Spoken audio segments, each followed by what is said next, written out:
മലയാളി പ്രേക്ഷകരോട് ഇപ്പോൾ എല്ലാവരും അന്വേഷിക്കുകയും സംസാരിക്കുകയും ചെയ്യുന്ന വ്യക്തി ആരെന്ന് ചോദിച്ചാൽ നവാസാണ് എന്ന് പറയാം.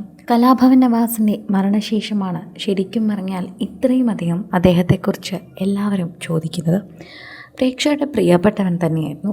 അതുകൊണ്ട് തന്നെയാണ് അദ്ദേഹത്തിൻ്റെ കുടുംബത്തിനെക്കുറിച്ച് പ്രേക്ഷകരിപ്പോൾ അന്വേഷിക്കുന്നത്. സോഷ്യൽ മീഡിയയിൽ എല്ലാവരും ഇപ്പോൾ അദ്ദേഹത്തിൻ്റെ വീട്ടിലേക്കാണ് നോക്കുന്നത്. രഹ്ന ആരോടും പരാതി പറയാതെ തൻ്റെ മക്കളെ ഒറ്റയ്ക്ക് വളർത്തുന്ന കാഴ്ചയാണ് ഇപ്പോൾ ഇതിനെക്കുറിച്ച് പറഞ്ഞെത്തിയിരിക്കുകയാണ് നവാസിൻ്റെ സഹോദരൻ കലാഭവൻ നിയാസാണ് ഇപ്പോൾ ഈ വാക്കുകളെക്കുറിച്ച് പ്രതികരിക്കുന്നത്. എൻ്റെ അനിയനെ ഓർത്ത് എനിക്ക് അഭിമാനമേ ഉള്ളൂ. അവർക്ക് ഇട്ടുമൂടാനുള്ള സ്വത്തുക്കൾ ഉണ്ടാക്കി വെച്ചാണ് അവൻ പോയത്. അതാലോചിക്കുമ്പോൾ ഒരു ചെറിയ ആശ്വാസമുണ്ട്. അവരാരുടെയും കാല് പിടിക്കണ്ടല്ലോ, അവർ എവിടെയും ബുദ്ധിമുട്ടുണ്ടല്ലോ, അതാണ് എൻ്റെ ആശ്വാസം. ശരിക്കും പറഞ്ഞാൽ നിയാസിന് ആ ഒരു ആശ്വാസം തോന്നാനുള്ള കാരണവും ആ സഹോദരൻ്റെ വെല്ലുവിളി തന്നെയാണ്. എന്നേക്ക് എന്നറിയില്ല, പക്ഷേ എന്നായാലും അവർ സ്വസ്ഥമായി ജീവിക്കണം എന്നുള്ള ആഗ്രഹമായിരുന്നു നവാസിന് ഉണ്ടായിരുന്നത്. അതുകൊണ്ട് തന്നെയാണ് നവാസ് മരിക്കുമ്പോൾ അദ്ദേഹത്തിൻ്റെ പക്കൽ കോടികളുടെ സ്വത്തുക്കളുണ്ട് എന്ന് ഇപ്പോൾ നിയാസ് പറയുന്നത്.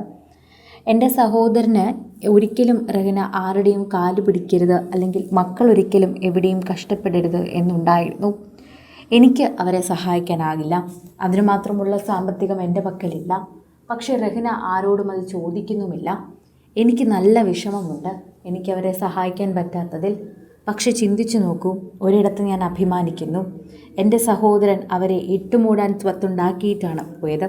അവരുടെ 3 മക്കൾക്കും പഠിച്ച് നല്ല രീതിയിൽ എത്താനുള്ള, അതുവരെ ജീവിക്കാനുള്ളതെല്ലാം അവൻ ഉണ്ടാക്കി. അവർക്ക് വേണ്ടി എല്ലാം ഉണ്ടാക്കി. അതാണ് ഞങ്ങൾക്ക് അഭിമാനമായി തോന്നുന്നത്. പ്രേക്ഷകരെല്ലാവരും അതുതന്നെയാണ് ഇപ്പോൾ അഭിപ്രായമായി പറയുന്നത്. നിയാസിന് തോന്നുന്ന ആ അഭിമാനം ഞങ്ങൾക്കും തോന്നുന്നുണ്ട്. തൻ്റെ മക്കൾ ഒരിക്കലും എവിടെയും കഷ്ടപ്പെടരുത് എന്ന് തന്നെയാണ് എല്ലാ മാതാപിതാക്കളും ചിന്തിക്കാറുള്ളത്. നവാസും അതുതന്നെ ആയിരുന്നല്ലോ ചിന്തിച്ചിരുന്നത്. തൻ്റെ മക്കളും ഭാര്യയും എവിടെയും കഷ്ടപ്പെടരുത് എന്ന ആഗ്രഹത്തിന് തന്നെയാണ് അദ്ദേഹം ഈ സ്വത്തുക്കളെല്ലാം അർമാദിക്കാതെയും ആർഭാടം കാണിക്കാതെയും ജീവിച്ചത്. ഉള്ള സമയത്ത് നാളത്തേക്കുള്ളൊരു കരുതലായിരുന്നു അദ്ദേഹം ചെയ്തു വെച്ചത്. അല്ലാതെ ഇത്രയും പണമുണ്ടെന്ന് എവിടെയും ആർഭാടം കാണിക്കാൻ നവാസ് നിന്നിട്ടില്ല. അതിനദ്ദേഹം തയ്യാറായിട്ടേയില്ല. അതുതന്നെയാണ് യഥാർത്ഥത്തിലെ ഒരു വാർത്ത. ശരിക്കും പറഞ്ഞാൽ രഹ്നയ്ക്കും കുട്ടികൾക്കും ഒരു ആശ്വാസം തന്നെയാണ്. നവാസിനെ ഓർക്കുമ്പോൾ അഭിമാനമാണെന്ന് നിയാസ് പറയുന്നു. തൻ്റെ സഹോദരൻ ഇതാണ് അവർക്ക് വേണ്ടി ചെയ്തതെന്ന് ആലോചിക്കുമ്പോൾ അഭിമാനം തന്നെയെന്ന് അദ്ദേഹം എടുത്തു പറയുകയാണ് ചെയ്യുന്നത്. ശരിക്കും പറഞ്ഞാൽ ആർക്കും അത് തോന്നില്ല, എന്നാൽ എനിക്കത് തോന്നും. എനിക്ക് സങ്കടമുണ്ട് അവരെ സഹായിക്കാൻ പറ്റാത്തതിൽ. പക്ഷേ ഇങ്ങനെ ഓർക്കുമ്പോൾ അഭിമാനവുമുണ്ട്. കൂടുതൽ സിനിമ, സീരിയൽ, ചാനൽ വാർത്തകൾക്കും നിങ്ങളുടെ പ്രിയപ്പെട്ട താരങ്ങളുടെ എക്സ്ക്ലൂസീവ് അഭിമുഖങ്ങൾക്കുമായി സബ്സ്ക്രൈബ് ചെയ്യാൻ മറക്കല്ലേ.